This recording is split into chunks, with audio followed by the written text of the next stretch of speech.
ರಾಜ್ಯದಲ್ಲಿ ದೇವರಾಜ್ ಅರಸು ಅವರ ನಂತರ ಸಿಎಂ ಆಗಿ 5 ವರ್ಷಗಳನ್ನು ಪೂರೈಸಿದಂತಹ ದಾಖಲೆ ಮಾಡಿದ್ದು ಮುಖ್ಯಮಂತ್ರಿ ಸಿದ್ದರಾಮಯ್ಯ 2013 2018 ನಡುವೆ.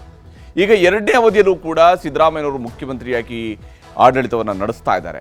ಆದರೆ ಇವೆಲ್ಲ ಲಕ್ಕಿ ಲಾಟರಿಯ ಸಿಎಂ ಗಿರಿ ಅನ್ನುವಂತಹ ಮಾತು ಅವರ ಆಪ್ತ ಬಳಗದಲ್ಲೇ ಇರುವಂತಹ ಶಾಸಕ BR ಪಾಟೀಲ್ರ ಬಾಯಿಂದ ಬಂದಿದೆ. ಇದುವೇ ಇವತ್ತಿನ ಪಂಚಾಯಿತಿಯ ಮೊದಲ ಸುದ್ದಿ. ಅದೃಷ್ಟಕ್ಕೆ ಗುರಿ. ಇಲ್ಲಿ ಸಿದ್ದರಾಮಯ್ಯನವರ ಅದೃಷ್ಟಕ್ಕೆ ಗುರಿ ಇಟ್ಟಿದ್ದಾರೆ. ಸಿದ್ದರಾಮಯ್ಯ ಅವರು ಎರಡೆರಡು ಬಾರಿ ಉಪಮುಖ್ಯಮಂತ್ರಿಯಾಗಿ ಆಡಳಿತ ನಡೆಸಿದಂಥವರು, 2 ಬಾರಿ ರಾಜ್ಯದ ಮುಖ್ಯಮಂತ್ರಿಯಾಗಿ ಆಡಳಿತವನ್ನು ಈಗಲೂ ಕೂಡ ಮುಂದುವರಿಸಿದ್ದಾರೆ. ಇಂತಹ ಸಂದರ್ಭದಲ್ಲಿ ಅವರು CM ಆಗಿದ್ದೇ ಅದೃಷ್ಟದಿಂದ, ನಾನೇ ಅವರನ್ನು ಸೋನಿಯಾ ಗಾಂಧಿ ಅವರಿಗೆ ಮೀಟ್ ಮಾಡಿಸಿದ್ದು ಎಂಬಲ್ಲಿವರೆಗೆ BR ಪಾಟೀಲ್ರು ಮಾತನಾಡಿದ್ದಾರೆ.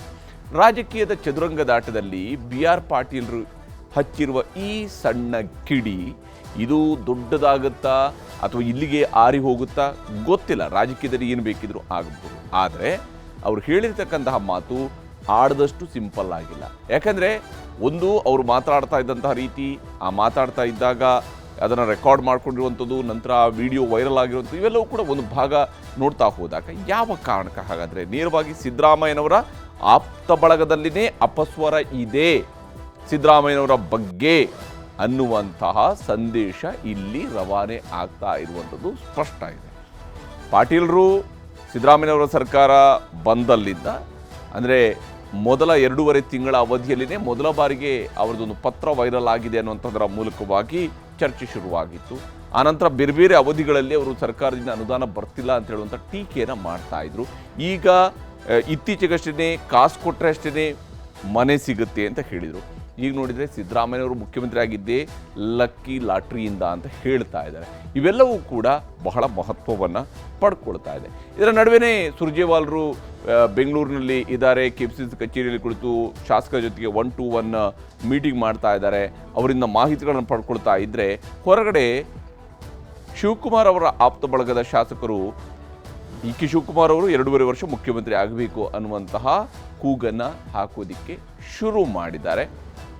ಗಪ್ಚುಪ್ಪಾಗಿರಬೇಕು, ಇಂಥದ್ದೆಲ್ಲ ಮಾತಾಡಬಾರ್ದು ಮಾಧ್ಯಮದ ಮುಂದೆ ಅಂತೇಳಿ ಶಿವಕುಮಾರ್ ಅವರು ಇವರಿಗೆ ನೋಟಿಸ್ ಕೊಡುವಂಥದ್ರ ಬಗ್ಗೆಯೂ ಕೂಡ ಮಾತನಾಡಿರುವಂಥದ್ದು. ಇವೆಲ್ಲವೂ ಕೂಡ ನೋಡ್ತಾ ಹೋದಾಗ ರಾಜಕೀಯದಲ್ಲಿ ಬಹಳಷ್ಟು ಚದುರಂಗದಾಟ ಶುರುವಾಗಿದೆ. ಏನಿದು, ಯಾವ ಸ್ವರೂಪದ್ದು ಅನ್ನೋದನ್ನು ನಿಮಗೊಂದು ವಿವರವಾದಂಥ ವರದಿ ಮೂಲಕವಾಗಿ ತೋರಿಸ್ತೀನಿ ಇವತ್ತಿನ ಪಂಚಾಯಿತಿಯ ಮೊದಲ ಸುದ್ದಿಯಲ್ಲಿ. ಇನ್ನು ಇವತ್ತಿನ ಪಂಚಾಯಿತಿಯ ಎರಡನೇ ಸುದ್ದಿ, CBIಗೆ ವಾಲ್ಮೀಕಿ ಹಗರಣ. ಕರ್ನಾಟಕ ಮಹರ್ಷಿ ವಾಲ್ಮೀಕಿ ಪರಿಶಿಷ್ಟ ಪಂಗಡಗಳ ಅಭಿವೃದ್ಧಿ ನಿಗಮ, ಇದು ಈ ನಿಗಮದಲ್ಲಿ 187 ಕೋಟಿ ರೂಪಾಯಿಗಳ ಹಗರಣವನ್ನು ಈಗ ಹೈಕೋರ್ಟ್ CBI ತನಿಖೆಗೆ ಒಪ್ಪಿಸಿದೆ. ಈ ಮೂಲಕ ವಾಲ್ಮೀಕಿ ಹಗರಣದ ಹಣವನ್ನು ಲೋಕಸಭೆ ಚುನಾವಣೆಗೆ ಬಳಸಿಕೊಂಡಿದ್ದಾರೆ ಎನ್ನುವಂತಹ ಆಪಾದನೆ ಏನಿದೆಯಲ್ಲ, ಈ ಆಪಾದನೆಯ ಬಗ್ಗೆ ಈಗ ವಿಸ್ತೃತವಾದಂಥ ಒಂದು ತನಿಖೆ ನಡೆಯುವುದಿದೆ. ಅಫ್ಕೋರ್ಸ್ ಈ ವಿಚಾರದಲ್ಲಿ ಬ್ಯಾಂಕಿಂಗ್ ಸೆಕ್ಟರ್ನಲ್ಲಿ ನಡೆದಿರುವಂಥ ಈ ಒಂದು ಹಗರಣ ಆಗಿರೋದ್ರಿಂದಾಗಿ ಇದು CBIಗೆ ಹೋಗುವಂಥದ್ದು ಇದ್ದೇ ಇತ್ತು. ಆದರೆ ಅದಕ್ಕೆ ಸರ್ಕಾರ ಪ್ರಶ್ನಿಸಿತ್ತು. ಇಂತಹ ಸಂದರ್ಭದಲ್ಲಿನೇ BJPಯ ರೆಬೆಲ್ಸ್ ತಂಡ, ಇದು ಬಹಳ ಇಂಪಾರ್ಟೆಂಟ್ ಆಗಿರ್ತಕ್ಕಂಥ ಅಂಶ, BJPಯ ತಂಡ ಅಲ್ಲ, BJPಯ ರೆಬೆಲ್ಸ್ ತಂಡದಲ್ಲಿ ಗುರುತಿಸಿಕೊಂಡಂಥವರು ಕೋರ್ಟ್ ಮೆಟ್ಟಿಲೇರಿರುವಂಥದ್ದು. ಅವರು ಪ್ರಕರಣವನ್ನು CBIಗೆ ವಹಿಸಬೇಕು ಅನ್ನುವಂತಹ ಮೇಲ್ಮನವಿಯನ್ನು ಕೂಡ ಹಾಕ್ಕೊಂಡಿದ್ರು.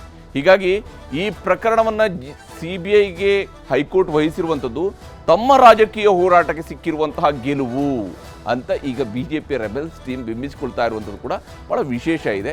ಇಲ್ಲಿ ಒಂದು ಕ್ರೆಡಿಟ್ ಗೇಮ್ ಕೂಡ ನಡೀತಾ ಇದೆ. ಅದರ ಕೂಡ ನಿಮಗೆ ತೋರಿಸ್ತೀನಿ ಯಾವ ಸ್ವರೂಪದಲ್ಲಿ ಇದೆ ಅಂತೇಳಿ. ಈಗ ಮೊದಲ ಸುದ್ದಿಯ ಕಡೆಗೆ ಹೋಗೋಣ. ಭಾಳ ಮುಖ್ಯವಾಗಿ ಅದೃಷ್ಟಕ್ಕೆ ಗುರಿ ಇಟ್ಟಿದ್ದಾರೆ ಸಿದ್ದರಾಮಯ್ಯನವರು. ಅದೃಷ್ಟದಿಂದ ಮುಖ್ಯಮಂತ್ರಿ ಆದರು ಅನ್ನುವಂಥದ್ರಿಂದ ಹಿಡಿದು ಅವರ ಅದೃಷ್ಟದನ್ನೇ ಟಾರ್ಗೆಟ್ ಮಾಡಿದ್ದಾರೆ. ತೆರೆಮರೆಯಲ್ಲಿ ಮತ್ತೊಂದು ಕಡೆಯಿಂದ DK ಅವರು ಮುಖ್ಯಮಂತ್ರಿ ಆಗಬೇಕು ಅನ್ನುವಂತಹ ಕೂಗು ಅದು ಹೆಚ್ಚು ಧ್ವನಿಯನ್ನು ಪಡ್ಕೊಳ್ತಿದೆ, ಹೆಚ್ಚು ಸೌಂಡ್ ಪಡ್ಕೊಳ್ತಾ ಇರುವಂಥದ್ದು ಕೂಡ ಗಮನಾರ್ಹ. ಅದರ ಬಗ್ಗೆ ವರದಿ ನಿಮ್ಗೆ ತೋರಿಸ್ತೀನಿ. ಲಕ್ಕಿ ಲಾಟ್ರಿ ಹೊಡೆದ್ಬಿಟ್ಟ, ಮುಖ್ಯಮಂತ್ರಿ ಆದ ಗೊತ್ತಿಲ್ಲ ನನಗೆ. ಸೋನಿಯಾಗಾಗಿ ಭೇಟಿ ಮಾಡಿದ್ರು ನಾನೇ ಫಸ್ಟ್. ಅವನ ಗ್ರಹಚಾರ ಚೆನ್ನಾಗಿತ್ತು, ಅವನು ಆಗಿಬಿಟ್ಟ. ಹೌದು, ನಾನು ಚೀಫ್ ಮಿನಿಸ್ಟರ್ ಆಗಿದ್ದೀನಿ. ನಾನು ಅದೃಷ್ಟವಂತ. ಎಲೆಕ್ಟೆಡ್ ಹೈಕಮಾಂಡ್ CM ಅವ್ರಿಗೆ ಹೇಳಿದ್ರೆ ನಾನು ಮಾತಾಡ್ತೀನಿ. ಗಾಡು ಇಲ್ಲ, ಫಾದರ್ ಇಲ್ಲ. ಏನು ಮಾಡ್ತೀನಿ? ಏನು ಹೇಳಿದ್ದು ಸತ್ಯ ಹೇಳಿದ್ದೀನಿ. ನಾನೇ ಮಾತಾಡೋದು, ನನ್ನ ಧ್ವನಿ. ನಾನು ಹೇಳಬೇಕಾದದ್ದನ್ನೆಲ್ಲ ಅವರಿಗೆ ಹೇಳಿದ್ದೇನೆ. ಸಿದ್ದರಾಮಯ್ಯ ಅವರ ಆಪ್ತ ವಲಯದಲ್ಲೇ ಗುರುತಿಸಿಕೊಂಡಿದ್ದ ಶಾಸಕ ಬಿಆರ್ ಪಾಟೀಲ್ ಈಗ ಮುಖ್ಯಮಂತ್ರಿ ಕಾರ್ಯಕ್ಷಮತೆ ಬಗ್ಗೆಯೇ ಅನುಮಾನ ಬರುವ ರೀತಿಯಲ್ಲಿ ಮಾತನಾಡಿದ್ದಾರೆ. ಸಿದ್ದರಾಮಯ್ಯ ಲಕ್ಕಿ ಲಾಟರಿಯಿಂದ ಮುಖ್ಯಮಂತ್ರಿ ಆಗಿದ್ದಾರಂತೆ. ಇದು ಕಾಂಗ್ರೆಸ್ನ, ಅದರಲ್ಲೂ ಸಿದ್ದರಾಮಯ್ಯ ಆಪ್ತ ಬಳಗದಲ್ಲೇ ಇರುವ ಶಾಸಕ ಸಿಎಂಗೆ ಸಿಕ್ಕಿರುವ ಹುದ್ದೆಯನ್ನ ಅರ್ಹತೆಗಿಂತಲೂ ಅದೃಷ್ಟದ ತಕ್ಕಡಿಯಲ್ಲಿ ತೂಗಿದ್ದಾರೆ. ಲಕ್ಕಿ ಲಾಟ್ರಿ ಹೊಡೆದ್ಬಿಟ್ಟ ಮುಖ್ಯಮಂತ್ರಿ ಆದ. ನಾನು ಕೊನೆಗಾಗಿ ಭೇಟಿ ಮಾಡಿದ್ರು ನಾನೇ ಫಸ್ಟು. ಹೀಗೆ ಸಿದ್ದರಾಮಯ್ಯ ಅವರ ಸೀಟಿನ ಬುಡಕ್ಕೆ ಬಿಆರ್ ಪಾಟೀಲ್ರು ಕಿಡಿ ಹಚ್ಚಿದ್ದು ಕೆಆರ್ ಪೇಟೆಯಲ್ಲಿ ಅನ್ನೋದು ವಿಶೇಷ. ಸರ್ಕಾರ ಬಂದ 2.5 ತಿಂಗಳಲ್ಲೇ ಅನುದಾನದ ವಿಚಾರದಲ್ಲಿ ಅಸಮಾಧಾನ ತೆಗೆದಿದ್ದ ಪಾಟೀಲ್ರು ಈಗ ಫೋನ್ನಲ್ಲಿ ಯಾರ ಜೊತೆಗೋ ಮಾತಾಡುವಾಗ ಸಿದ್ದರಾಮಯ್ಯ ಅವರ ಬಗ್ಗೆ ನೇರವಾಗಿಯೇ ಅಸಮಾಧಾನ ಹೊರಹಾಕಿದ್ದಾರೆ. ಅದರಲ್ಲೂ ತಾನು ಮಾತಾಡ್ತಿರುವುದನ್ನ ರೆಕಾರ್ಡ್ ಮಾಡ್ತಿರುವುದು ಗೊತ್ತಾಗುವಂತಿದ್ದರೂ ಅದಕ್ಕೆಲ್ಲ ತಲೆಕೆಡಿಸಿಕೊಳ್ಳದ ಶಾಸಕರು ಸಿದ್ದರಾಮಯ್ಯರನ್ನ ಸೋನಿಯಾ ಗಾಂಧಿಗೆ ಫಸ್ಟ್ ಪರಿಚಯ ಮಾಡಿಸಿದ್ದೇ ನಾನು, ಲಕ್ಕಿಲಿ ಸಿಎಂ ಆಗಿಬಿಟ್ಟ, ನಾನು ಮಾತ್ರ ಹಾಗೇ ಇದ್ದೇನೆ ಎಂದು ಆಪ್ತರೊಡನೆ ಮಾತನಾಡಿಕೊಂಡಿರೋ ವಿಡಿಯೋ ಇದೀಗ ಎಲ್ಲಾ ಕಡೆ ವೈರಲ್ ಆಗಿದೆ. ಲಕ್ಕಿ ಲಾಟ್ರಿ ಹೊಡೆದ್ಬಿಟ್ಟ ಮುಖ್ಯಮಂತ್ರಿ ಆದ. ನಾನು ಸೋನಿಯಾ ಗಾಂಧಿ ಭೇಟಿ ಮಾಡಿದ್ರು ನಾನೇ ಫಸ್ಟು. ಅವನ ಗ್ರಹಚಾರ ಚೆನ್ನಾಗಿತ್ತು, ಅವನು ಆಗಿಬಿಟ್ಟ. ನೋಡಿ, ನಮಗೆ ಗಾಡ್ ಫಾದರ್ ಇಲ್ಲ, ಗಾಡು ಇಲ್ಲ, ಫಾದರ್ ಇಲ್ಲ. ಸುಜ್ಜಿವಲ್ಲ ನಾನು ಭೇಟಿ ಮಾಡಿದ್ದೇನೆ, ಭಾಳ ಗಂಭೀರವಾಗಿ ಮಾತು ಕೇಳಿದ್ರು, ಎಲ್ಲ ನೋಡು. ಆಮೇಲೆ ಇಲ್ಲಿಯವ್ರಿಗೆ ಹೇಳಿದ್ರೆ ಗ್ರೇಟ್ಫುಲ್ ಟು ಇವತ್ತು ಅಲ್ಲ, ಈ ವಿಷಯಗಳು ನಮ್ಗೆ ಗೊತ್ತೇ ಆಗ್ತಿರಲಿಲ್ಲ ಅಂತ.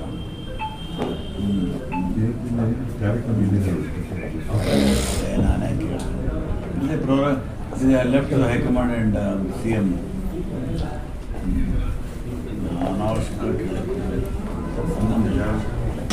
ನಾನು ಹೈಕಮಾಂಡ್ ಅವರು ಡಿಸೈಡ್ ಮಾಡೋದು ಮಾತು ಮಾಡಿ ಸರಿ. ಆದ್ರೆ ಪಾಟೀಲ್ರ ಮಾತಿಗೆ ಸಿದ್ದರಾಮಯ್ಯ ಜಾಸ್ತಿ ತಲೆಕೆಡಿಸ್ಕೊಂಡಂಗೆ ಕಾಣಲಿಲ್ಲ. ನಾನು ಅವನು ಜೊತೆಯಲ್ಲೇ ಶಾಸಕರಾದವರು, ಅದೃಷ್ಟ ಇದ್ದಿದ್ದಕ್ಕೆ ಮುಖ್ಯಮಂತ್ರಿ ಆದೆ ಎಂದು ಸಿದ್ದರಾಮಯ್ಯ ನಗುನಗುತ್ತಲೇ ಉತ್ತರ ಕೊಟ್ಟರು. ಹೌದು, ನಾನು ಚೀಫ್ ಮಿನಿಸ್ಟರ್ ಆಗಿದ್ದೀನಿ, ನಾನು ಅದೃಷ್ಟವಂತ. ನಾನು ಅವನು ಒಟ್ಟಿಗೆ ಚೀಫ್ MLA ಆದವಲ್ಲ, ಅದಕ್ಕೆ ಹೇಳಿರ್ಬೋದು, ಏನೋ ಗೊತ್ತಿಲ್ಲ. ಅಲ್ಲ, ಅವರು ಸೋನಿಯಾ ಗಾಂಧಿ ಪರಿಚಯ ಮಾಡಿದ್ರೆ ಅವರು ಸಿಎಂ ಆದ್ರೂ ನಾನು ಏನು ಆಗಿಲ್ಲ ಅಂತ ತಮ್ಮ ಅಸಮಾಧಾನ ಹೊರ ಹಾಕಿದ್ದಾರೆ ಸರ್ ಬಿಆರ್ ಪಾಟೀಲ್. ಅದಕ್ಕೇನ್ ಮಾಡ್ಬಿಟ್ಟಿದೆ, ಅದು ಏನ್ ಮಾಡ್ಲೇ, ನಾನು ಏನ್ ಮಾಡ್ಬೇಕು ಅದಕ್ಕೆ ಕೇಳಕ್ ಹೋಗ್ಬೇಡಿ. ಅವ್ರಿಗೆ ಹೇಳಿದ್ರೆ ನಾನು ಮಾತಾಡ್ತೀನಿ. ಒಂದು ಕಡೆ ಸಿದ್ದರಾಮಯ್ಯ ಅವರ ಕುರ್ಚಿ ಅದೃಷ್ಟದ ಬಗ್ಗೆ ಮಾತಾಡಿದ ಆಳಂದ ಶಾಸಕ ಮಾಧ್ಯಮದವರ ಜೊತೆ ಮಾತಾಡುವಾಗ ಸರ್ಕಾರದಲ್ಲಿ ಹಣಕಾಸಿನ ಕೊರತೆ ಇದೆ, ಅನುದಾನವೇ ಸಿಕ್ತಿಲ್ಲ ಎಂದು ಅಸಮಾಧಾನವನ್ನ ಮುಂದುವರೆಸಿದ್ದಾರೆ. ಸೆಪ್ಟೆಂಬರ್ ಕ್ರಾಂತಿಯ ಬಗ್ಗೆ ತನಗೇನು ಗೊತ್ತಿಲ್ಲ ಎನ್ನುತ್ತಲೇ ತಪ್ಪುಗಳನ್ನ ಹೈಕಮಾಂಡ್ ನೋಡಿಕೊಳ್ಳಬೇಕು ಎಂದಿದ್ದಾರೆ. ಸೆಪ್ಟೆಂಬರ್ ಕ್ರಾಂತಿ ಬಗ್ಗೆ ನನಗೆ ಗೊತ್ತಿಲ್ಲ, ನಾನು ಮಾತಾಡೋದಿಲ್ಲ. ಮಟ್ಟಕ್ಕೆ ನಾನು ಬೆಳೆದಿಲ್ಲ ಮತ್ತು ಆ ಸ್ಥಾನದಲ್ಲಿ ಕೂಡ ಇಲ್ಲ. ತೃಪ್ತಿ ಇದೆ, ಕೆಲವು ಇನ್ನೂ ನ್ಯೂನತೆಗಳಿದ್ದಾವೆ, ಕೆಲವು ಸರಿಪಡಿಸಬೇಕು. ಅದರ ಬಗ್ಗೆ ಈಗ ಉಪಮುಖ್ಯಮಂತ್ರಿಗಳು ತಮಗೆ ಭರವಸೆ ಕೊಟ್ಟಿದ್ದಾರೆ. ಅದ್ರ ಬಗ್ಗೆ ಏನೋ ಮುಕ್ತವಾಗಿ ಚರ್ಚೆ ಆಗಿಲ್ಲ. ಅವರು ಯಾಕೆ ಮಾತಾಡಿದ್ರಿ ಅಂತ ಕೇಳಿದಾಗ ನಾವು ವಿವರವಾಗಿ ಹೇಳಿದ್ದೀವಿ.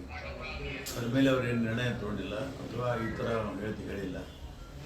ಮುಂದೆ ಹೈಕಮಾಂಡ್ನವರೇ ಈಗ ಬಂದು ಎಲ್ಲ ಕೇಳ್ತಾ ಇದ್ದಾರೆ. ಇನ್ನೂ ಅನೇಕ ಜನ ಶಾಸಕರು ಇವತ್ತು ನಾಡಿದ್ದು ಭೇಟಿ ಮಾಡ್ತೀವಿ. ಹೈಕಮಾಂಡ್ ಅವರು ಏನು ನಿರ್ಣಯ ತಗೊಳ್ತಾರೆ ನೋಡೋಣ. ಅವರಿಗೆ ಬೇಕಾದಷ್ಟು ಅನುದಾನ ಸಿಗ್ತೇ ಇರೋ ಕಾರಣಕ್ಕಾಗಿ ಅವರು ಆ ಥರ ಹೇಳ್ತಿರ್ಬೋದು. ಆದರೆ ಹಣಕಾಸಿನ ತೊಂದರೆ ಇದೆ, ಇದ್ರ ಮಧ್ಯೆನೂ ಕೂಡ ಸರ್ಕಾರ ನಡೆಸ್ಕೊಂಡು ಹೋಗ್ತಾ ಇದ್ದಾರೆ. ಆದರೆ ಸ್ವಲ್ಪ ಫಂಕ್ಷನಿಂಗ್ ಪಾರ್ಟಲ್ಲಿ ಬದಲಾವಣೆ ಆಗಬೇಕು ಅಂತ ನಾವು ಅಪೇಕ್ಷೆ ಇದೆ. ಪಾಟೀಲ್ರ ಈ ಅಸಮಾಧಾನದ ಮಾತುಗಳಿಗೆ ಡಿಸಿಎಂ ಡಿಕೆ ಶಿವಕುಮಾರ್ ಉತ್ತರ ನೀಡಿದ್ದಾರೆ. ಅನುದಾನ ಎಲ್ಲಾ ಕ್ಷೇತ್ರಗಳಿಗೂ ಸಿಗುತ್ತದೆ ಎಂದು ಸರ್ಕಾರದ ಕಾರ್ಯಕ್ರಮಗಳ ವಿವರ ಕೊಟ್ಟರು. ಈ ದುಡ್ಡು ಎಲ್ಲಾ ಕಡೆಗೂ ಸಿಗಲ್ವಾ ಎಂದು ಪ್ರಶ್ನಿಸಿದ್ರು. 54,000 ಕೋಟಿ ರೂಪಾಯಿ ಗ್ಯಾರಂಟಿಗೆ ಹೋಗ್ತಾ ಇದೆ, 19,000 ಕೋಟಿ ರೂಪಾಯಿ ಪವರ್ಗೆ ಹೋಗ್ತಾ ಇದೆ. ರೈತರುಗಳಿಗೆ ಪವರ್ ಕೊಡ್ತಾ ಇದೆ. ಸೋಷಿಯಲ್ ವೆಲ್ಫೇರ್ ಸ್ಕೀಮಲ್ಲಿ 1,00,000 ಕೋಟಿ ರೂಪಾಯಿ ಅಷ್ಟು ನಾವು ವೆಲ್ಫೇರ್ ಸ್ಕೀಮ್ಗೆ ಕಾರ್ಪೊರೇಷನ್ನಿಂದ ಹಿಡಿದು ಬೇರೆ ಎಲ್ಲ ಕಡೆನೂ ಕೂಡ ನಾವು ವೆಲ್ಫೇರ್ ಸ್ಕೀಮ್ಸ್ಗೆ ಜನರಿಗೆ ನಾವು ಸಹಾಯ ಮಾಡ್ತಾ ಇದ್ದೀವಿ. ಜನರ ಅಭಿವೃದ್ಧಿಗಲ್ವಾ, ಕ್ಷೇತ್ರಕ್ಕೆ ಅಭಿವೃದ್ಧಿಗಲ್ವಾ, ಎಲ್ಲ ಡಿಪಾರ್ಟ್ಮೆಂಟಲ್ಲೂ ಕೂಡ ಒಂದೊಂದು ನಿಗಮಗಳಿದೆ. ಆ ನಿಗಮಗಳಿಗೆ ಗಾಡಿ ತಗೊಡ್ತಾ ಇದ್ದೀವಿ, ರೈತರಿಗೆ ಕೊಡ್ತಾ ಇದ್ದೀವಿ, ಮನೆಗಳು ಕಟ್ಕೊಡ್ತಾ ಇದ್ದೀವಿ, ಈ ಹೌಸಿಂಗ್ಗಳಿಗೆ ದುಡ್ಡು ಕೊಡ್ತಾ ಇದ್ದೀವಿ. ಇದೆಲ್ಲ ವೆಲ್ಫೇರ್ ಸ್ಕೀಮ್ ಅಲ್ವಾ. 1,00,000 ಕೋಟಿ ರೂಪಾಯಿ ಕಡಿಮೆ ಏನಿಲ್ಲ. ಅದು ನಮ್ಮ ರಾಜ್ಯದಲ್ಲಿ ಆಗ್ತಾ ಇರೋಷ್ಟು ವೆಲ್ಫೇರ್ ಸ್ಕೀಮು ಈ ದೇಶದಲ್ಲಿ ಯಾವ ರಾಜ್ಯದಲ್ಲೂ ಇಲ್ಲ. ಅದನ್ನು ಎಲ್ಲರೂ ಕೂಡ ಅರ್ಥ ಮಾಡ್ಕೊಳ್ಬೇಕು. ಒಂದು ಕಡೆ BR ಪಾಟೀಲ್ ಹೀಗೆ ಹೇಳುತ್ತಿರೋವಾಗಲೇ ಶಾಸಕರ ಸಮಸ್ಯೆ ಕೇಳಲು ಬಂದಿರುವ ರಾಜ್ಯ ಕಾಂಗ್ರೆಸ್ ಉಸ್ತುವಾರಿ ರಣದೀಪ್ ಸುರ್ಜೇವಾಲಾ ಬೆಂಗಳೂರು ಮೈಸೂರು ಭಾಗದ ಶಾಸಕರ ಅಹವಾಲು ಸ್ವೀಕರಿಸಿದ್ರು. ನಾಯಕತ್ವ ಬದಲಾವಣೆ, ಪಕ್ಷ ಸಂಘಟನೆ, ಸಮಸ್ಯೆಗಳು ಹಾಗೂ ಗ್ಯಾರಂಟಿ ಯೋಜನೆಗಳ ಫಲಗಳ ಬಗ್ಗೆ ಮಾಹಿತಿ ಸಂಗ್ರಹಿಸಿದ್ರು. ಆದರೆ DK ಶಿವಕುಮಾರ್ CM ಆಗಬೇಕು, DKಶಿಗೂ ಅವಕಾಶ ನೀಡಬೇಕೆಂಬುದು DK ಆಪ್ತ ಶಾಸಕರ ಪ್ರಮುಖ ಬೇಡಿಕೆಯಾಗಿತ್ತು. ಶಾಸಕರಾದ NA ಹ್ಯಾರಿಸ್, ಇಕ್ಬಾಲ್ ಹುಸೇನ್, HC ಬಾಲಕೃಷ್ಣ DKಶಿ ಪರ ಬ್ಯಾಟಿಂಗ್ ಮಾಡಿದ್ರು. DK ಶಿವಕುಮಾರ್ಗೆ ಯಾಕೆ ಅವಕಾಶ ನೀಡಬೇಕು ಅನ್ನೋದರ ಬಗ್ಗೆ ಕೆಲವೊಂದು ವಿಚಾರಗಳನ್ನಿಟ್ಟು ಮನವರಿಕೆ ಮಾಡಿಕೊಡುವ ಪ್ರಯತ್ನ ಮಾಡಿದ್ರು DK ಆಪ್ತರು. ಉತ್ತಮವಾಗಿ ಪಕ್ಷ ಸಂಘಟನೆ ಮಾಡಿದ್ದಾರೆ. 2023ರ ಚುನಾವಣೆಯಲ್ಲಿ ಹೆಚ್ಚು ಸೀಟು ಬರಲು ಶ್ರಮ ವಹಿಸಿದ್ದಾರೆ. DKಶಿಗೆ ಅವಕಾಶ ಕೊಟ್ಟರೆ 2028ಕ್ಕೂ ಮತ್ತೆ ಅಧಿಕಾರಕ್ಕೆ ಬರಬಹುದು. ಹಾಗೆ ಪಕ್ಷ ಕೂಡ ಮತ್ತಷ್ಟು ಗಟ್ಟಿಯಾಗುತ್ತೆ. DKಗೆ ಸರ್ಕಾರ ಮುನ್ನಡೆಸುವ ಸಾಮರ್ಥ್ಯವಿದೆ ಎಂದು ಬೇಡಿಕೆ ಇಟ್ಟರು. ಸಿದ್ದರಾಮಯ್ಯನವರ ಮೇಲೆ ಯಾವ ದೂರೂ ಇಲ್ಲ, ಆದರೆ ಅಧಿಕಾರ ಹಂಚಿಕೆ ಸೂತ್ರ ಪಾಲನೆ ಆಗಬೇಕೆಂಬುದು ನಮ್ಮ ಬೇಡಿಕೆ ಅಂದ್ರು. ಮಾಡ್ತೀವಿ, ನೀವೆಲ್ಲರೂ ಹಿಂಗೆಲ್ಲನೂ ಮೀಡಿಯಾದಲ್ಲಿ ಮಾತಾಡಬಾರ್ದು ಅಂತ ಹೇಳ್ತಾರೆ. ಮಾತಾಡಬೇಕಾಗ್ತದೆ, ನಾವು ಹೇಳ್ತೀವಿ. ನಮ್ಮ ಜಿಲ್ಲೆಯವರು ತಾವು ಕೂಡ ಗಮನಿಸಿದಿರಿ, ಅವ್ರ ಜೊತೆಲಿ ತಾವು ಕೂಡ ಕೆಲಸ ಮಾಡಿದ್ದೀರಿ. ಸ್ವಾತಂತ್ರ್ಯ ನಡಿಗೆ ನೋಡಿದ್ದೀರಿ, ಮೇಕೆದಾಟು ಹೋರಾಟ ನೋಡಿದ್ದೀರಿ, ಭಾರತ್ ಜೋಡೋ ನೋಡಿದ್ದೀರಿ, ಆರೋಗ್ಯ ಹಸ್ತ ನೋಡಿದ್ದೀರಿ. ಅವ್ರಿಗೆ ನೀವು PCC ಅಧ್ಯಕ್ಷರು ಮಾಡಿದಂಥ ಸಂದರ್ಭದಲ್ಲಿ ಎಷ್ಟು ನಂಬರ್ ಇತ್ತು ಅದನ್ನು ನೋಡಿದ್ದೀರಿ. ಅದಾದ ನಂತರ ಕೋವಿಡ್ ಸಂದರ್ಭದಲ್ಲಿ ಏನೆಲ್ಲ ಹೋರಾಟ ಮಾಡಿದ್ರು, ಯಾವ ರೀತಿ ಬಸ್ ಸ್ಟ್ಯಾಂಡು, ರೈಲ್ವೆ ಸ್ಟೇಷನ್ ತಿರುಗಿಡಿದ್ರು, ಶವ ಸಂಸ್ಕಾರ ಯಾವ ರೀತಿ ಮಾಡಿದ್ರು, ಆವತ್ತಿನ ಸಂದರ್ಭದಲ್ಲಿ ರೋಡಲ್ಲಿ ಯಾರಿದ್ರು, ಯಾವ ರೀತಿ ಜನಕ್ಕೆ ಒಂದು ಉತ್ತಮವಾದಂಥ ಇದನ್ನು ನ್ಯಾಯವನ್ನು ಕೊಟ್ಟಿದ್ರು, ಎಲ್ಲ ನೀವೆಲ್ಲ ಗಮನಿಸಿದ್ದೀರಿ. ಸೊ ಆ ಒಂದು ನಿಟ್ಟಿನಲ್ಲಿ ನಾವಿವತ್ತು ನಿಮಗೆ ಒಂದು ಬದಲಾವಣೆ ಕೇಳ್ತಾ ಇದ್ದೀವಿ. ನಾವು ಸಿದ್ದರಾಮಯ್ಯನವರ ಭಾಳ ಆತ್ಮೀಯರು, ನಾವೆಲ್ಲರೂ ಕೂಡ ಅವ್ರಿಗೂ ಅವಕಾಶ ಕೊಟ್ಟಿದ್ದೀವಿ. ಮೊದಲು 5 ವರ್ಷ ಇದ್ದರು, ಈಗೂ 2.5 ವರ್ಷ ಇದ್ದರು. ನಮಗೊಂದು 2.5 ವರ್ಷ ಅವಕಾಶ ನಮ್ಮ ಜಿಲ್ಲೆಯವರು, ನಮ್ಮವರು, ಒಳ್ಳೆಯ ಒಂದು ಸಂಘಟನೆಗಾರರು, ಹೋರಾಟಗಾರರು ಇವತ್ತೊಂದು ಸಂದರ್ಭದಲ್ಲಿ ಅವ್ರು ಕೊಟ್ಟರೆ ಮುಂದಕ್ಕೆ ಎಲ್ರಿಗೂ ಕೂಡ ಒಳ್ಳೆಯದಾಗ್ತದೆ. ಮುಂದೆ ನಾವು ಸರ್ಕಾರ ನೋಡ್ಬೋದು ಅನ್ನೋ ಉದ್ದೇಶದಿಂದ ನಾನು ಮನವಿಯನ್ನು ಮಾಡಿದ್ದೀನಿ. ಅದಕ್ಕೆ ಸ್ಪಂದನೆ ಚೆನ್ನಾಗಿ ಮಾಡಿದ್ದಾರೆ, ಆಯಿತು ನಾವೆಲ್ಲ ಅದಕ್ಕೆ ತೀರ್ಮಾನ ತಗೊಳ್ತೀವಿ ಅಂತ ಹೇಳಿದ್ದಾರೆ. ನನಗೆ ಆಶಾ ಭಾವನೆ ಇದೆ. ಅವರು ಮಾತಾಡಿದಂಥ ರೀತಿ ನೀತಿ ನೋಡಿದ್ರೆ ನಮಗೆ 200% ಬದಲಾವಣೆ ಮಾಡಿ ಒಂದು ಸೂಕ್ತವಾದಂಥ ನ್ಯಾಯ ನಮಗೆಲ್ಲರೂ ಕೂಡ ಕೊಡ್ತಾರೆ ಅಂಥೇಳಿ ಒಂದು ಆಶ್ವಾಸ ಇದೆ. ಶಿವಕುಮಾರ್ ಅವ್ರಿಗೆ ಸಾಕಷ್ಟು ಬೆಂಬಲ, ಶಾಸಕರ ಬೆಂಬಲನೂ ಇದೆ, ಹೈಕಮಾಂಡ್ ಬೆಂಬಲನೂ ಇದೆ, ಅವ್ರಿಗೆ ಆ ಶಕ್ತಿನೂ ಇದೆ. ಆ ಒಂದು ಬೇಕಾದಷ್ಟು ರೀತಿಯಲ್ಲಿ ಅವ್ರ ಕ್ವಾಲಿಟಿ ಎಲ್ಲ ರೀತಿಯಲ್ಲೂ ಕೂಡ ಅವರೆಲ್ಲರೂ ಕೂಡ ಶಕ್ತರಾಗಿದ್ದಾರೆ ಅಂತ ಹೇಳಬಲ್ಲೆ ನಾನು.